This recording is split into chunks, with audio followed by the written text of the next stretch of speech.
दोस्तों आज हम डिस्कस करेंगे HCU MSc केमिस्ट्री एंट्रेंस का पेपर सॉल्यूशन का अपना पार्ट 2 लास्ट के वीडियो में जो है मैंने आपको पार्ट 1 जो है प्रोवाइड कर दिया है। उसका लिंक जो मैं आपको डिस्क्रिप्शन दे दूंगा, आप जाकर उसे देख लेना। तो चलिए आज की वीडियो को हम शुरू करते हैं। तो गाइस सबसे पहला क्वेश्चन हमें दिया हुआ है the most electrophilic molecule among the following is. मतलब यहाँ में से जो है सबसे ज़्यादा इलेक्ट्रोफिलिक मॉलिक्यूल जो है कौन सा, मतलब कौन सबसे बेटर जो है न्यूक्लियोफाइल को एक्सेप्ट कर सकता है। तो यहाँ पे मैं आपको इसे FMO अप्रोच या फिर नॉर्मली तरीके से समझाने की कोशिश करूँ तो दो तरीके के ऑर्बिटल होते हैं। एक हमारे होते हैं highest occupied molecular orbital and lowest unoccupied molecular orbital, यानी HOMO एंड LUMO के केसेस में हम समझा सकते हैं। मतलब यहाँ पे अगर यहाँ पे क्या बात है कि इन्हें एक्सेप्ट करना है, तो जिसका लूमो जो है लो होगा वो बेटर एक्सेप्ट करेगा। तो यहाँ पे जो है मैंने आपको एनर्जी का ऑर्डर यहाँ पे आपको अरेंज कर दिया है। इस एनर्जी के ऑर्डर के बेसिस पे जो हम यहाँ पे इसे करेंगे। ओके, तो यहाँ पे देखो ये BF3 के पास में एक वेकेंट ऑर्बिटल होता है, यानी इसके पास में जो है एक नॉन बॉन्डिंग ऑर्बिटल जो है आपका यहाँ पे। ओके, यहाँ पे जो है इसके पास में एक वेकेंट ऑर्बिटल प्रेजेंट है। ओके, एंड यहाँ पे CH2 की बात करें तो इसके पास पाई है। ओके, पाई है यानी ये एक्सेप्ट करेगा आपका पाई स्टार में। एंड यहाँ पे पाई स्टार की एनर्जी अगर आप देखो तो पाई स्टार की एनर्जी जो है आपकी ज़्यादा है, यानी लूमो की एनर्जी ज़्यादा है with respect to this non bonding. इसीलिए हम यहाँ पे ये कह सकते हैं कि बेटर एक्सेप्ट करेगा आपका BF3 वाला, उसके बाद आपका यहाँ पे एक्सेप्ट करेगा CH2 वाला। ओके, नेक्स्ट क्वेश्चन क्या दिया हुआ है the absolute configuration of the following compounds are. इसकी कॉन्फ़िगरेशन निकालना है। तो देखिए यहाँ पे दोनों ही के केसेस में वन ही कायरल कार्बन प्रेजेंट है। तो वन कायरल कार्बन प्रेजेंट है, तो ये मॉलिक्यूल को अगर आप इमेजिन करो ना तो वो कुछ इस तरीके से होता है, इस तरीके से। ओके, इस तरीके से प्रेजेंट होता है हमारा मॉलिक्यूल। तो यानी इस एरो में जो भी आएंगे वो हमारे किस में प्रेजेंट होंगे, डैश में, एंड इसमें जो प्रेजेंट होंगे वो हमारे होंगे वेज पे। तो नॉर्मली इस क्वेश्चन को हम कर सकते हैं। यहाँ पे अगर आप देखोगे इस ग्रुप में तो यहाँ पे कार्बन कार्बन कार्बन है तीनों केसेस में, बट इसके बाद में एक ऑक्सीजन प्रेजेंट है, लेकिन यहाँ पे एक COH ग्रुप है। एंड COH ग्रुप का जो है यहाँ पे प्रेफरेंस ज़्यादा होता है। ये 1, तो ये 2 एंड ये 3 एंड ये 4। अगर इसे रोटेट करो तो यहाँ पे इस तरीके से R जाएगा। ओके, लेकिन जो लोवेस्ट प्रियोरिटी ग्रुप है आपका वेज पे प्रेजेंट है, इसीलिए ये R होके नहीं S हो जाएगा, यानी P जो है आपका इस केस के लिए S है। अब अगर इस केस के लिए बात करें तो यहाँ पे देखो ये कार्बन कार्बन कार्बन है, बट यहाँ पे जो सल्फर है यहाँ पे ऑक्सीजन है, यानी सल्फर का ऑक्सीजन एटॉमिक नंबर जो होता है ज़्यादा होता है ऑक्सीजन से, इसीलिए जो है ये हमारा नंबर 1 पे चला आएगा। ये नंबर 1 पे ये, देन COH, देन ये, यानी इस तरीके से जो है R चला जाएगा। यानी जो कंपाउंड Q है वो हमारा क्या है R, एंड जो कंपाउंड P है वो हमारा है S, यानी करेक्ट आंसर हो जाएगा हमारा ऑप्शन नंबर इस केस के लिए C। नेक्स्ट क्वेश्चन देखिए मैथमेटिक्स का। मैथमेटिक्स के लिए मैं आपको एक अलग से लेक्चर दे दूंगा, जैसे कि मैंने लास्ट के वीडियोस में भी छोड़ा हुआ है, तो उसको मैं एक साथ आपको करने की कोशिश करूंगा। एंड ये जो क्वेश्चन नंबर 24 है, ओके, यहाँ पे थोड़ी सी मुझे डाउट है, मैंने जब इसे सॉल्यूशन किया। ओके, तो यहाँ पे जो है आपको क्या दिया हुआ है, इस तरीके से बेंजीन रिंग दिया हुआ है, एंड यहाँ पे बोला गया है इसका लेंथ जो है 1.40 है, एंड इसका लेंथ भी आपका जो है 1.40 है। तो आपको पूछा गया है इस कार्बन एंड थर्ड पोजीशन वाले कार्बन का बीच का डिस्टेंस है, यहाँ पे 120 डिग्री जो होता है आपका बॉन्ड एंगल होता है। ओके, तो इससे जो है आपको सॉल्यूशन आपको प्रोवाइड करना है। इसके लिए मैं आपको यहाँ पे हिंट दे रहा हूँ कि इसका सॉल्यूशन जो है आपको प्रोवाइड करना है कि एक्चुअल सॉल्यूशन जो है आपका क्या आने वाला है। ओके, तो इसके लिए जो है आप कॉमेंट सेक्शन में जरूर आना इसके आंसर। ओके, एंड नहीं होता तो मैं नेक्स्ट वीडियोज़ में आपको सॉल्यूशन प्रोवाइड करने की कोशिश करूँगा। नेक्स्ट क्वेश्चन देखो क्या है, मैथमेटिक्स वाले मैं अभी छोड़ रहा हूँ, क्वेश्चन नंबर 26 पे आते हैं। क्वेश्चन नंबर 26 क्या दिया हुआ है, choose the planar species from the following HCF4 ClO4 minus PdCl4 and MnO4 minus में कौन से जो हमारा प्लेनर है। तो यहाँ पे नॉर्मली अगर मैं देखूँ तो यहाँ पे अगर ये कोऑर्डिनेशन केमिस्ट्री से अगर आपने अच्छे से पढ़ा है तो PdCl4 जो है, ओके, तो ये साफ साफ मेरा यहाँ पे स्क्वायर प्लेनर कम्प्लेक्स है। तो एक ऑप्शन तो मेरा यहाँ पे साफ साफ जो है यहाँ पे हट गया, यानी 3 तो हमारा हो सकता है। अब अगर 1, यानी ऑप्शन नंबर आप मुझे 1 देखना है, बिकॉज इन दोनों को मैं नहीं देखूंगा। ओके, 1 देखूं तो ये होता है XeF4, तो ये फ्लोरीन ये फ्लोरीन ये फ्लोरीन ये फ्लोरीन। ओके, इस तरीके से लोन पेयर, यानी sp3d2 इसका हाइब्रिडाइजेशन होता है ऑक्टाहाइड्रल, बट ये कंपाउंड जो होता है आपका, इसका शेप अगर बात करो तो ये होता है आपका स्क्वायर प्लेनर, यानी XeF4 भी जो आपका इसके इसके लिए स्क्वायर प्लेनर है, यानी ऑप्शन हो गया आपका 1 एंड 3 हो गया यहाँ पे आंसर। नेक्स्ट क्वेश्चन क्या दिया हुआ है, the major product form in the following reaction is. इसके लिए मेजर प्रोडक्ट कौन सा फॉर्म होगा। तो नॉर्मली अगर आप देखो यहाँ पे ना तो ये आपका स्टीरियो जो होता है स्पेसिफिक होता है। मतलब यहाँ पे अगर आप बात करें यहाँ पे तो यहाँ पे जिस स्टीरियो में जो OH प्रेजेंट होता है ना, एंड उसे जब आप SOCl2 एंड pyridine के साथ में जब आप रिएक्शन करोगे तो प्रोडक्ट जो आएगा ना वो आपको उसी स्टीरियो में आएगा, सबसे पहली बात। एंड यहाँ पे सबसे इंपॉर्टेंट है SOCl2 जो होता है किस तरीके का रिएक्शन होता है। तो यहाँ पे अगर आप एल्कोहल ग्रुप इस तरीके से प्रेजेंट है मान लो, एंड ये S डबल बॉन्ड O यहाँ जो है Cl ओके, इस तरीके से। अब ऑक्सीजन का लोन पेयर जो है यहाँ पे इस तरीके से अटैक करता है, ये ऊपर चला जाता है, ये वापस आता है, एंड ये क्लोरीन जो है लीव कर जाता है, क्लोरीन माइनस हो गया। तो क्लोरीन माइनस लीव करने के बाद में जो है आपका ये कंपाउंड कैसे फॉर्म हो जाएगा, यहाँ पे अगर मैं कलर चेंज करके दिखाऊँ तो आपको देखो यहाँ पे जो है ये ऑक्सीजन ओके, यहाँ पे जो है S, ये डबल बॉन्ड O, देन आपका Cl एंड यहाँ पे H के साथ पॉजिटिव ओके, एंड यहाँ पे कार्बन प्रेजेंट था। अब क्या होता है ये Cl माइनस फिर से यहाँ पे अटैक करता है, एंड ये ग्रुप जो आपका यहाँ पे लीव कर जाता है। तो यहाँ पे लीव जो करता है ना, तो यहाँ पे जो स्टीरियो होती है वो सेम होती है, एंड ये आपका जो होता है सब्स्टिट्यूशन रिएक्शन होता है। तो यहाँ पे हिंटली अगर मैं आपको यहाँ पे नॉर्मली बताने की कोशिश करूँ ओके, तो यहाँ पे जो स्टीरियो में OH होगा ना, अगर आपको SOCl2 एंड pyridine दिख गया तो उसी स्टीरियो में जो है क्लोरीन वाले को मार देना है आंसर, यानी ऑप्शन नंबर हो गया ए इसका करेक्ट आंसर। अब नेक्स्ट क्वेश्चन आपको देखिए क्या दिया हुआ, बहुत अच्छा क्वेश्चन दिया हुआ है इस केसेस के लिए। क्वेश्चन नंबर 28 देखो, 1 mole of A compound okay, एक मोल ऑफ कंपाउंड है C9H16 दिया हुआ है, अपॉन ओजोनलिसिस जो है आपको कंपाउंड फॉर्म कर रहा है 1 मोल ऑफ एसीटोन ओके, यानी CH3 C double bond O CH3 ये फॉर्म कर रहा है, देन आपका formaldehyde HC double bond OH, and तीसरा है इसे आप बोल सकते हैं अकीटोन अल्डिहाइड और लेवोनल्डिहाइड ओके। तो यहाँ पे इसका स्ट्रक्चर आप देखोगे तो इसका स्ट्रक्चर होता है इस तरीके से, मैं यहाँ पे कलर चेंज करता हूँ, यहाँ पे देखो ये डबल बॉन्ड O हो गया ओके, देन आपका ये इस तरीके से ये होता है आपका तीसरा स्ट्रक्चर। अब पूछा गया यहाँ पे कि कंपाउंड कौन सा होगा, तो ओजोनेसिस में आपको पता है कि इस तरीके से जो डबल बॉन्ड होता है ना, ये ब्रेक करके जो है दोनों साइड में ऑक्सीजन लगाते हैं, शॉर्टली में बता रहा हूँ।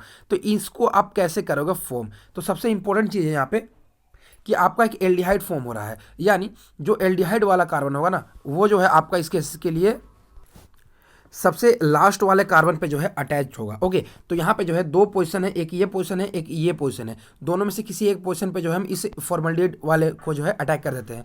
तो यहाँ पे चलिए इसे अटैच कर देते हैं, ये इस तरीके से जो है हमारा डबल बॉन्ड हो गया, एंड यहाँ पे हमने जो है इसे CH2 लगा दिया ओके। अब यहाँ पे देखो ये इस तरीके से है, इस तरीके से हो गया, एंड यहाँ पे डबल बॉन्ड कर दिया, और ये एसीटोन वाले ग्रुप को हमने यहाँ पे अटैच कर दिया CH3 CH3, ये कंपाउंड फॉर्म हो गया। अब अगर इस कंपाउंड में अगर आप देखोगे, इसका अगर मैं ओजोनलिसिस करता हूँ तो ओजोनलिसिस करने पे ये बॉन्ड ब्रेक होगा एंड ये बॉन्ड ब्रेक होगा, यहाँ पे ऑक्सीजन आएगा, यहाँ पे ऑक्सीजन आएगा, यानी ये ग्रुप हमारा फॉर्म हो जाएगा, एक ये अल्डिहाइड ग्रुप यहाँ से फॉर्म हो जाएगा, एंड यहाँ पे एक एसीटोन ग्रुप हमारा फॉर्म हो जाएगा, मतलब ये कंपाउंड हमारा इस तरीके से फॉर्म हो जाएगा। अब अगर इसका IUPAC नेम की अगर हम बात करें तो यहाँ पे इधर से हम काउंट करेंगे, यानी यहाँ पे देखो हमारा IUPAC नेम अगर इससे हम काउंट करें तो ये 1 हो गया, देन ये 2 हो गया, देन ये 3, देन ये 4, ये 5 एंड ये 6 एंड ये आपका हो गया 7, यानी यहाँ पे क्या कहेंगे 2 एंड 6 पोजीशन पे 2 मिथाइल ग्रुप है, 2,6 डाई मिथाइल, एंड यहाँ पे 7 कार्बन, यानी हेप्टा 1, एंड यहाँ पे जो है आपका यहाँ पे ओके 1,5 डाइन ओके। तो यहाँ पे आंसर आपका क्या हो जाएगा 2,6 डाई मिथाइल हेप्टा 1,5 डाइन हो जाएगा आंसर। नेक्स्ट क्वेश्चन देखिए क्या दिया हुआ है, choose the species with the maximum number of unpaired electron, यानी किसमें जो सबसे ज़्यादा number of unpaired electron present होंगे। तो इसे जो हम CFT के थ्रू करेंगे, यहाँ पे क्लोरीन क्लोरीन क्लोरीन क्लोरीन, यानी सारे जो है वीक फील्ड लिगेंड है, यानी सारे यहाँ पे हाई स्पिन कम्प्लेक्स है। यहाँ पे देखोगे तो ये +2 कम्प्लेक्स है, यहाँ पे जो है +2 पे है, यहाँ पे जो है +3 पे है Fe, एंड CO जो है आपका यहाँ पे +2 पे है। तो यहाँ पे अगर Mn वाले केसेस देखो ना, Mn +2 होता है आपका D5, and D5 high spin की अगर बात करोगे इस तरीके से ओके, D5 हाई स्पिन की बात करो तो ये 1 2 3 4 5, यानी 5 अनपेड इलेक्ट्रॉन हो गए। एंड आपको पता है D ऑर्बिटल में जो है 5 अनपेड इलेक्ट्रॉन जो होते हैं मैक्सिमम होते हैं, यानी MnCl4 बात आपका यहाँ पे होगा। अब दूसरा है Fe3 पॉजिटिव, Fe3 पॉजिटिव आपका D5 होता है, एंड D5 हाई स्पिन भी जो होता है फिर से वही कम्प्लेक्स हो जाएगा, यानी 1 एंड 3 में जो आपका maximum number of unpaired electron हो जाएंगे, यानी ऑप्शन नंबर हो जाएगा आपका B। नेक्स्ट क्वेश्चन है वो क्या दिया हुआ है, the adsorption isotherm of N2 on nickel is shown in the figure, आपको दिया हुआ है। तो ये किस तरीके का एडजॉर्प्शन है, तो यहाँ पे अगर आप देखोगे ना, सबसे पहले यहाँ पे इस तरीके से एडजॉर्प्शन हो रहा है, यानी इस तरीके से मान लीजिए एक वैकेंट सर्फेस यहाँ पे इस तरीके से ओके, एंड यहाँ पे सबस्ट्रेट इस तरीके से जो है आपके यहाँ पे प्रेजेंट है, यानी S सबस्ट्रेट प्रेजेंट है, एंड यहाँ पे कोई भी गैसेस मॉलिक्यूल को मैं लेकर के आया तो यहाँ पे जो है GS का जो है फॉर्मेशन हो गया। यानी शुरू में क्या हो गया, बहुत सारे वैकेंट सरफेस यहाँ पे प्रेजेंट थे, एंड शुरू में जैसे ही गैसेस मॉलिक्यूल यहाँ पे एडजॉर्ब हो रहा है तो सारे वैकेंट साइड जो है इस तरीके से एडजॉर्ब होगा, यानी इस तरीके से पहले इस तरीके से एडजॉर्प्शन हुआ सरफेस पे, एंड एक टाइम पे जो है इस तरीके से कॉन्स्टेंट हो गया।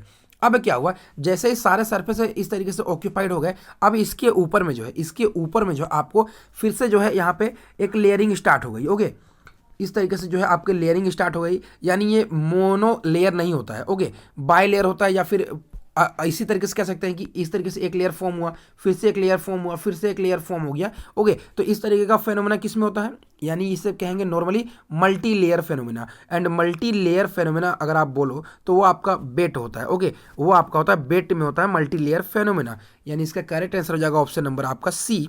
ओके, एंड यहाँ पे मैं आपको एक ग्राफ यहाँ पे नहीं समझाया, देखिए सबसे फर्स्ट स्टेप में क्या हुआ, यहाँ पे इस तरीके से गया, फर्स्ट जो है मोनोलेयर एडजॉर्प्शन हुआ, फिर कांस्टेंट हो गया, फिर से जब यहाँ पे नेक्स्ट एडजॉर्प्शन हो रहा है यहाँ पे नेक्स्ट सरफेस पे, तो फिर से जो ग्राफ इस तरीके से चला जाएगा, फिर से जो इस तरीके से कांस्टेंट आते जाएगा, फिर ऐसे जाएगा, फिर ऐसे कांस्टेंट होते जाएगा, मल्टी लेयर है इसीलिए। ओके, अब नेक्स्ट क्वेश्चन देखिए क्या दिया हुआ है, ferrocene is an organometallic compound. Okay, इसके लिए हमें पूछा गया है कैसे होता है ये, तो ये क्या होता है आपका Fe, यहाँ पे जो है C5H5 होता है इस तरीके से। हो गया, होल टू इस तरीके से, अगर मैं यहाँ पे गलत नहीं हूँ, एंड यहाँ पे इस तरीके से कम्प्लेक्स होता है, एंड ये जो था आपका +2 कम्प्लेक्स होता है। तो ये +2 कम्प्लेक्स कब होगा, जब ये जो है आपका साइक्लोपेंटाडाइनाइल का जो है हेप्टेसिटी जो होगा -1 होगा, तब ये कम्प्लेक्स आपका यहाँ पे +2 होगा। यानी अगर इसकी हम x मान ले, इसकी हम -1 मान ले, यानी x -1 into 2 is equal to हो जाएगा 0, यानी x इज इक्वल टू हो जाएगा आपका +2, यानी Fe जो होता है आपका इस केस के लिए +2 ऑक्सीडेशन स्टेट में होता है। एंड यहाँ पे एक जो C5H5 होता है ना, वो आपका जो होता है एक इलेक्ट्रॉन डोनेट करता है, यानी जो हेप्टेसिटी होती है ना उसे हम डिनोट करते हैं इस तरीके से, जो हेप्टेसिटी होती है उसके हम डिनोट करते हैं ऐसे, यानी 2 इस तरीके से लिगेंड होंगे जो कि एक एक इलेक्ट्रॉन डोनेट करेंगे, यानी करेक्ट आंसर हो जाएगा आपका option number D. Next question क्या दिया हुआ है, the number of molecules of orthophosphoric acid generated by the complete reaction of solid phosphorus pentoxide with 1 mole of water. Okay, तो नॉर्मली अगर आप रिएक्शन देखोगे ना, P2O5 जो होता है ना, ये वाटर से रिएक्शन करके जो है आपको फॉर्म करता है, ये आपको फॉर्म करता है H3PO4। ओके, तो ये रिएक्शन है। अब अगर यहाँ पे अगर आप देखोगे ना, इसे बैलेंस कर लो, यानी यहाँ पे जब आप 3 लगा दोगे ना, यहाँ पे जब आप 3 लगा दोगे एंड यहाँ पे 2 लगा दोगे, तो ये रिएक्शन जो होगी आपका बैलेंस। बट हमें क्वेश्चन में पूछा गया है कि 1 मोल ऑफ वाटर से जब रिएक्शन करें तो क्या होगा, यानी यहाँ पे क्या है 3 मोल ऑफ जो है वाटर, 3 मोल ऑफ वाटर जो फॉर्म कर रहा है हमारा 2 मोल ऑफ फॉस्फोरिक एसिड, यानी 1 मोल कितना करेगा, 1 मोल करेगा 2/3 mole of H3PO4 orthophosphoric acid, यानी करेक्ट आंसर क्या हो जाएगा आपका ऑप्शन नंबर डी हो जाएगा करेक्ट आंसर। नेक्स्ट क्वेश्चन देखो क्या दिया हुआ है, the equilibrium constant of gas phase जो कि आपको 2 दिया हुआ है। ओके, एंड अट जो है आपका 400 केल्विन एंड 3 अट जो है आपका 500 केल्विन, द स्टैंडर्ड इंथैल्पी पूछा गया है। तो ये क्वेश्चन जो आपका क्लोसियस क्लैपेरॉन इक्वेशन का क्वेश्चन है। अगर आप इक्वेशन अगर आपको याद है, ओके, तो आप क्या लिखोगे, यहाँ पे K1 का वैल्यू दिया हुआ है 2 एंड K2 का वैल्यू दिया है आपको, मतलब इक्विलिब्रियम कांस्टेंट दिया हुआ है 3 दिया हुआ है। ओके, तो यहाँ पे अगर आप देखोगे ना, तो इक्वेशन होता है आपका log, okay, log KP2/KP1 is equal to ΔH/2.303 R, यहाँ पे जो होता है आपका T2 माइनस T1/T1T2 होता है। ओके, अब यहाँ पे आंसर सबसे इंपॉर्टेंट है, किलो कैलोरी में दिया हुआ है। ओके, तो यहाँ पे क्या करेंगे, लॉग यहाँ पे KP2 यानी जो कि दूसरा प्रेशर है 3/2 कर देंगे पुट। ओके, एंड उसके बाद में इक्वल टू क्या हो जाएगा, ΔH/2.303 इंटू 2 हो जाएगा, इंटू टेम्परेचर दूसरा क्या है 500 माइनस 400, यानी 100/400 इंटू 500। ओके, तो यहाँ से 2 जीरो को हम इस तरह से कैंसिल कर देते हैं, एंड यहाँ पे जो log 2/3 का वैल्यू होता है आपका 0.079 is equal to ΔH bye जो भी वैल्यूज़ है यहाँ पे इसे आप लिख लेना।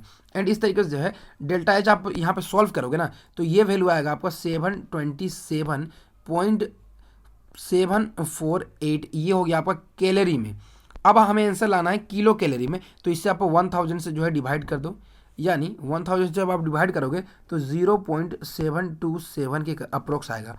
ओके, 0.727 के अप्रोक्स आएगा, यानी जब इतना वैल्यू आ गया अगर आपका, तो ये किसके इक्वल होगा, यहाँ पे 72, यानी 0.72 के इक्वल में अगर आप यहाँ वैल्यू देखोगे ना, तो ये आपका है ऑप्शन नंबर ओनली ए में, जो कि पॉजिटिव वैल्यू, यानी आंसर हो जाएगा आपका इस केस के लिए ऑप्शन नंबर ए। अब यहाँ पे नेक्स्ट क्वेश्चन क्या दिया हुआ है, if ΔO and ΔT represent the ऑक्टाइडल and tetrahedral crystal field splitting the ratio of ΔO/ΔT। देखो डेल्टा यहाँ पे O एंड ΔT की अगर रिलेशन की अगर आप बात करो ना, तो क्या होता है, ΔO इज इक्वल टू होता है 4/9 ΔT होता है। ओके, तो यहाँ पे अगर आप देखोगे ना, सॉरी फॉर द मिस्टेक, यहाँ पे देखो क्या होता है, delta T is equal to होता है आपका, delta T is equal to होता है आपका 4/9 डेल्टा ओ होता है। ओके, अब यहाँ पे अगर हमें पूछा गया है delta O by delta T, यानी delta O by delta T करोगे ना आप जब, तो ये हो जाएगा 9/4 के इक्वल हो जाएगा। एंड जब इसे डिवाइड करोगे तो 9 को 4 से, तो 4 टू जा 8, एंड यहाँ पे 4 2.2 के अप्रोक्स यहाँ पे आंसर आएगा, यानी करेक्ट आंसर हो जाएगा आपका ऑप्शन नंबर इस केस के लिए सी हो जाएगा। अब नेक्स्ट क्वेश्चन क्या पूछा गया है, the VSEPR geometry will be identical with the molecular geometry 4। किसका यहाँ पे आइडेंटिकल होगा मोलिकुलर ज्योमेट्री के साथ, मतलब यहाँ पे पूछा गया है। ओके, यहाँ पे देखो पूछा क्या गया है कि मतलब यहाँ पे वेस्पर ज्योमेट्री जो है ना वो आइडेंटिकल होगा जो मोलिकुलर का ज्योमेट्री है उसके अकॉर्डिंग। तो यहाँ पे नॉर्मली जो है आपको वेस्पर के लिए जो है, वेस्पर कब लगता है, ये होता है valence shell electron pair repulsion theory, मतलब जिसके पास इलेक्ट्रॉन पेयर होगा उसी के साथ में जो यहाँ पे कुछ वेस्पर्स वगैरह यहाँ पे आएंगे। ओके, तो यहाँ पे जिसके पास इलेक्ट्रॉन पेयर नहीं है, लोन पेयर नहीं है, उसमें जो है वेस्पर लगेगा ही नहीं लगेगा। यानी ICl3 में अगर आप देखो तो यहाँ पे लोन पेयर है, SF4 में लोन पेयर है, XeF4 में जो है आपका यहाँ पे लोन पेयर है, बट AlCl3 में जो है कोई भी लोन पेयर नहीं है। एंड इसी कारण से क्या है, इसका वेस्पर ज्योमेट्री है मोलिकुलर ज्योमेट्री के इक्वल हो जाएगा, यानी ऑप्शन नंबर ए हो जाएगा इसका करेक्ट आंसर। नेक्स्ट क्वेश्चन क्या दिया हुआ है, which of the following metal can give both high spin and low spin complex देगा ऑक्टाइडल में। तो देखिए ऑक्टाइडल कम्प्लेक्सेस में जो हाई स्पिन लो स्पिन का जो यहाँ पे मेटल्स होते हैं या फिर जो भी कम्प्लेक्सेस होते हैं वो होते हैं आपके D4 से, सॉरी ये होते हैं आपके ना, ये होता है डी जो होते हैं आपके। ओके, तो यहाँ पे देखो मैं आपको यहाँ पे क्लियरली मेंशन करता हूँ डायरेक्टली, यहाँ पे जो Cr3 पॉजिटिव है ना, Cr3 पॉजिटिव आपके D3 है, Cu2 पॉजिटिव D9 है, ये आपके हैं D जो है आपके ये 6 है, एंड यहाँ पे जो है D आपका जो है ये 1 है। अगर D3 केस में बात करो ना तो 5 ऑर्बिटल जो होते हैं ना 1 2 3 4 5, तो ये 1 2 3, तो यहाँ पे जो है ओनली यहाँ पे इनर ऑर्बिटल ऑक्टाइडल कॉम्प्लेक्स फॉर्म होगा, आउटर की तो यहाँ बात ही नहीं, बिकॉज यहाँ पे हाई स्पिन लो स्पिन का कॉम्प्लेक्स जो है यहाँ पे नहीं लगता है। एंड यहाँ पे D9 केस में भी नहीं लगेगा, बिकॉज यहाँ पे 1 ही अनपेड इलेक्ट्रॉन होंगे, एंड ऑक्टाइडल केस में जो है यहाँ पे भी नहीं लगेगा। बट D6 केस में आप यहाँ पे शो कर सकते हो इस तरीके से, अगर D6 कम्प्लेक्स बनाओगे 1 2 3 4 5 6 जो है, ओके 1 2 3 4 5 6, तो यहाँ पे जो है इसे पेयर करवा सकते हो। ओके, एंड इसे पेयर करवा सकते हो, यानी 2 ऑर्बिटल यहाँ पे अंदर भी आ सकते हैं जब आप यहाँ पे वीक फील्ड लिगेंड यूज़ करोगे, एंड जब स्ट्रॉन्ग फील्ड लिगेंड यूज़ करोगे तो यहाँ पे ये पेयरिंग हो सकते हैं, एंड वीक फील्ड में पेयरिंग नहीं होगा, यानी इनर एंड आउटर जो है बहुत पॉसिबल होंगे, यानी ये पॉसिबल होगा आपका Fe2 पॉजिटिव केस में। नेक्स्ट क्वेश्चन क्या दिया हुआ है, which of the following compounds possesses inversion symmetry, किसका यहाँ पे इन्वर्जन हो गया, यानी सेंटर ऑफ सिमेट्री प्रेजेंट है, यानी उसे आप कहो आई प्रेजेंट है। SF4 तो आपका टेट्राहेड्रल है, टेट्राहेड्रल में कभी भी नहीं होगा। यानी सबसे पहले बता दूं इन्वर्जन सिमेट्री का मतलब क्या होता है, एक पॉइंट है यहाँ से अगर मैं इस डिस्टेंस में 1 मीटर गया हूँ, उतना ही डिस्टेंस अगर मैं 1 मीटर इधर जाऊँगा यानी अपोजिट डायरेक्शन में, तो मुझे भी सेम ही चीज़ मिलेगी, या फिर इधर गया तो यहाँ पे भी जो चीज़ मिली वही चीज़ मुझे राइट में मिलेगी, यानी यहाँ पे ए है तो यहाँ पे ए है, यहाँ पे बी है तो यहाँ पे बी है, एंड यहाँ पे कार्बन है। तो इस तरीके से जो भी ज्योमेट्री होगी ना उसमें हम बोलेंगे इन्वर्जन सेंटर प्रेजेंट है। बट कहीं पे भी अगर यहाँ पे बी की जगह यहाँ पे सी हो गया, यहाँ पे इक्वल हो गया, बट यहाँ पे जो इक्वल नहीं है मतलब यहाँ पे इन्वर्जन सेंटर प्रेजेंट नहीं है। SiF4 की अगर हम बात करें तो टेट्राहेड्रल है। PF5 यहाँ पे जो है अगर आप देखोगे PF एंड यहाँ पे फ्लोरीन, यहाँ पे फ्लोरीन, एंड यहाँ पे फ्लोरीन, यहाँ पे अगर आप देखोगे ना तो यहाँ पे ऊपर तो ठीक गया, नीचे भी ठीक गया, यहाँ पे बाएं ठीक गया, बट दाहिने साइड में देखोगे तो यहाँ पे कुछ नहीं है। ओके, तो यहाँ पे इन्वर्जन यहाँ पे प्रेजेंट नहीं है। बट यहाँ पे अगर COFC देखोगे ना ऑक्टाइडल कम्प्लेक्स, ओके CO ये फ्लोरीन, ये फ्लोरीन, ये फ्लोरीन, ओके ये फ्लोरीन, ये फ्लोरीन, एंड ये फ्लोरीन, तो यहाँ पे इधर भी गया तो भी है, इधर वापस गया तो भी है, इस डायरेक्शन गया तो भी है, इस डायरेक्शन गया तो भी है, इस डायरेक्शन गया तो भी है, इस डायरेक्शन गया तो भी है, तो यहाँ पे जो है इन्वर्जन प्रेजेंट है, यानी ऑप्शन नंबर यहाँ पे इस केस के लिए सी हो गया हमारा करेक्ट आंसर। नेक्स्ट क्वेश्चन क्या दिया हुआ है, the spin only magnetic moment जो है Fe3 पॉजिटिव के लिए, Fe3 पॉजिटिव होता है हमारा D5 कम्प्लेक्स, यानी 5 अनपेड इलेक्ट्रॉन, यानी ये होता है हमारा n × n+2, यानी ये हो गया हमारा √5 × 5+2, यानी ये हो गया √35, एंड इसे आप ले सकते हो 5.92 होगा। ओके, तो इसका करेक्ट आंसर हो जाएगा 5.92, यानी ऑप्शन नंबर हो जाएगा हमारे इस केस के लिए ऑप्शन नंबर बी। तो बाकी जो यहाँ पे आगे मैथमेटिक्स से क्वेश्चन है, तो आज के लिए बस वीडियो के लिए बस इतना ही है। मिलते हैं इस तरह के सॉल्यूशन के साथ में नेक्स्ट वीडियो में, तब तक के लिए धन्यवाद।